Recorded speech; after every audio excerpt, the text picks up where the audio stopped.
Halo Sobat Alkindi, kembali lagi di Q&A Alkindi.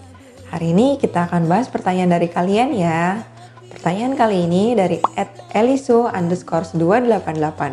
Pertanyaannya seperti ini. Dok, saya sudah menikah selama 4 tahun, tapi belum dikaruniai anak. Kenapa ya dok? Oke, sebelum kita bahas, jangan lupa subscribe dulu ya.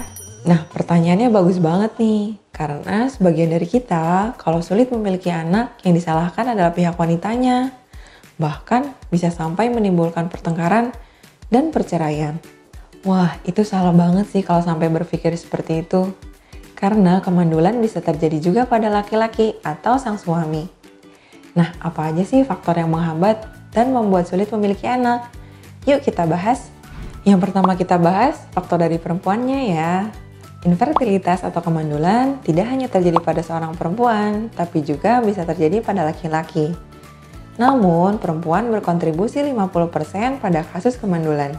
Berdasarkan CDC atau Center for Disease Control pada tahun 2013, kemandulan pada wanita disebabkan oleh 3 faktor.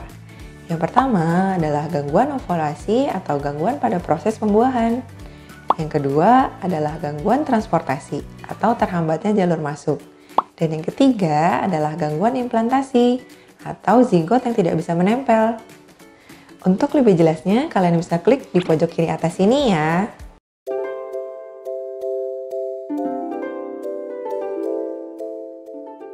Dengan mengikuti program keturunan di Klinik Alkindi, seorang wanita usia 40 tahun dengan faktor penyulit tubapalpi non paten disertai dengan hidrosalping dinyatakan hamil hanya dalam waktu 3 bulan setelah mengikuti program ini.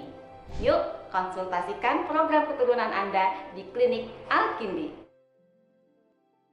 Nah, itu adalah faktor-faktor dari wanita yang sulit memiliki anak ya. Sekarang kita bahas faktor dari laki-lakinya ya. Faktor-faktor pada pria bisa terjadi karena kelainan pada jumlah, bentuk, dan gerakan sperma. Jumlah sperma yang lebih rendah dari jumlah normal disebut dengan oligospermia. Jika tidak ditemukan adanya sperma disebut dengan azospermia. Bentuk sperma yang buruk dan dapat dilihat dari mikroskop disebut dengan teratozospermia. Kelainan dapat terjadi pada kepala, leher, dan ekor sperma. Kelainan pada gerakan sperma disebut dengan astenozospermia.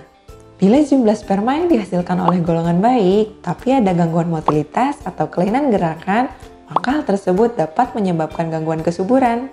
Berbeda jika jumlah sperma yang dihasilkan sedikit, tapi motilitas pada golongan baik, maka masalah kesuburan tidak perlu dikhawatirkan. Dan 3 faktor tersebut bisa disebabkan oleh berbagai penyakit, kerusakan transportasi atau jalan keluarnya sperma, dan psikoseksual.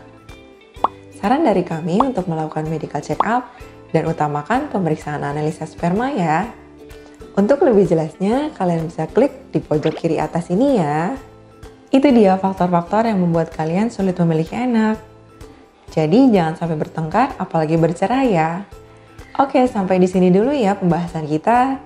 Jika kalian masih ingin bertanya seputar kesehatan, bisa ditulis di kolom komentar dengan hashtag Q&A Alkindi yang akan kita bahas di video selanjutnya. Terima kasih.